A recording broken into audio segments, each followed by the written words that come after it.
Pour débuter notre week-end, nous aurions pu arriver par le train en gare de Limoges, dans ce magnifique écrin qui accueille les voyageurs. Ou alors prendre un trolleybus électrique, que l'agglomération est une des dernières en France à avoir conservé. Mais pour découvrir Limoges, nous avons choisi un autre moyen de transport beaucoup plus étonnant, un tuk-tuk.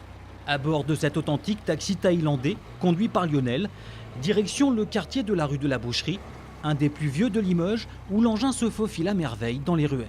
Quand j'arrive, j'ai toujours un petit coup de klaxon, comme celui-là, vous voyez. Les commerçants viennent à vous et les gens qui sont à l'intérieur du tuk-tuk apprécient énormément ce côté chaleureux.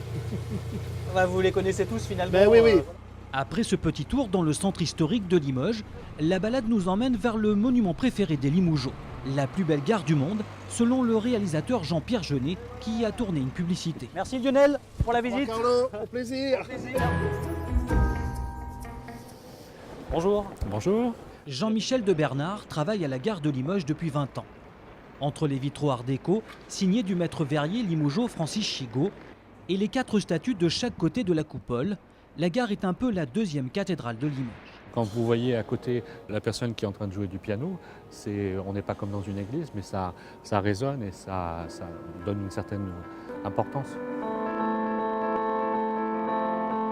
Et que dire de l'extérieur, avec son campanile qui culmine à 67 mètres et son horloge que l'on peut voir des 4 points cardinaux, la gare devient alors un phare. Cette gare a été quand même construite par une compagnie privée, la compagnie du Paris-Orléans. Et c'était aussi une façon de se démarquer, de montrer sa puissance par rapport à une compagnie concurrente qui est le PLM par exemple. Mais l'objectif c'était quand même d'être au-dessus de la gare de Lyon. Une gare inaugurée en 1929, en même temps que naissait un autre monument du sport français. En basket, le Limoges CSP a tout gagné depuis 35 ans, championnat de France, Coupe d'Europe. Et assister à un match entre amis ou en famille est une expérience à vivre. Sur le jeu, tu prends plaisir et sur les supporters, ils poussent les joueurs. On est le premier club français à avoir été champion d'Europe. C'est de génération en génération. On vient ici en famille, on vient ici pour supporter son club et voilà pourquoi il y a cette ambiance-là. Devant ce public exigeant, plusieurs grands noms du basket ont porté le maillot du Limoges CSP et cela représente bien plus qu'une simple ligne sur un CV. Il y a des clubs comme ça qui marquent les gens, un peu Marseille au foot, au niveau de l'engouement, Boston en NBA, c'est des choses un peu qui parlent à tout le monde, que tu sois dans le basket ou non, tu connais. Si Limoges est connu dans toute l'Europe grâce au basket, le monde entier, lui, connaît la ville grâce à l'industrie de la porcelaine. Avec ce pass 48 heures qui permet d'accéder à 20 sites touristiques pour 20 €, nous voici au Musée national Adrien Dubouché. Découverte en compagnie de la directrice de la plus belle collection au monde de porcelaine de Limoges, dont certaines pièces exceptionnelles.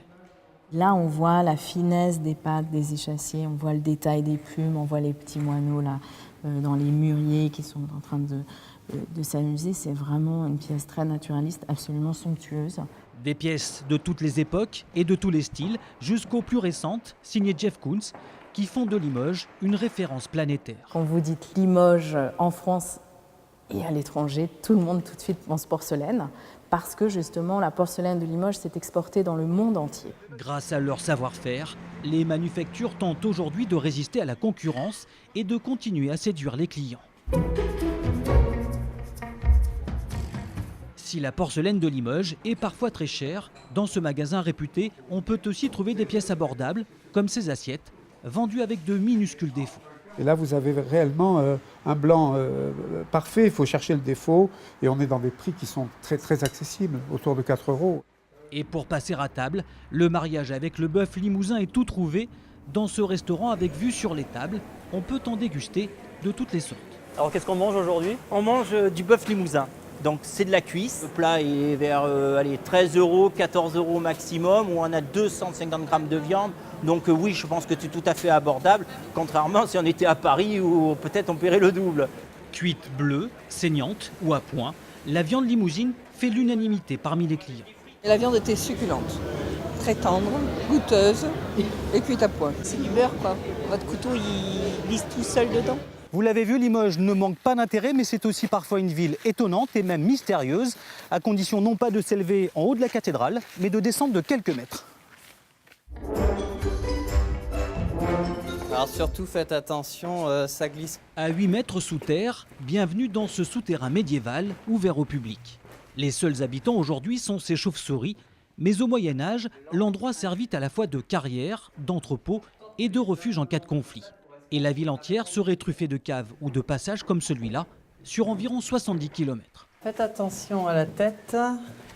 Partout où vous marchez dans Limoges. Imaginez que votre sol, souvent, il est souvent creux, que vous marchez sur des voûtes qui elles-mêmes butent sur d'autres voûtes. Et là, vous commencez à comprendre l'ampleur du phénomène. Tout aussi étonnant, mais en prenant un peu de hauteur cette fois, dans ce parc zoologique à 10 minutes en voiture de Limoges, il est possible de dormir dans 4 lodges, au contact des animaux de la savane africaine. Donc et voici la terrasse de votre lodge avec vue sur la plaine africaine du parc zoo du Reno. Donc vous avez face à vous différents animaux, un troupeau de coqs de Lecce, des watusi, des élans du Cap, des girafes et des autruches. Le parc abrite au total 600 animaux de 135 espèces différentes et passer la nuit ici permet de voir d'un peu plus près l'envers du décor lorsque les visiteurs sont partis. Nous, sur le parc, on vit ces moments-là qui sont des moments après la fermeture où il n'y a pas forcément de visiteurs et où du coup on n'entend pas les mêmes choses et on ne voit pas les mêmes choses. Et donc du coup on voulait proposer ce moment unique face aux animaux. Pour ce week-end à Limoges, entre ville et campagne, hors frais de transport bien sûr, la dépense s'est élevée à 249,50 €.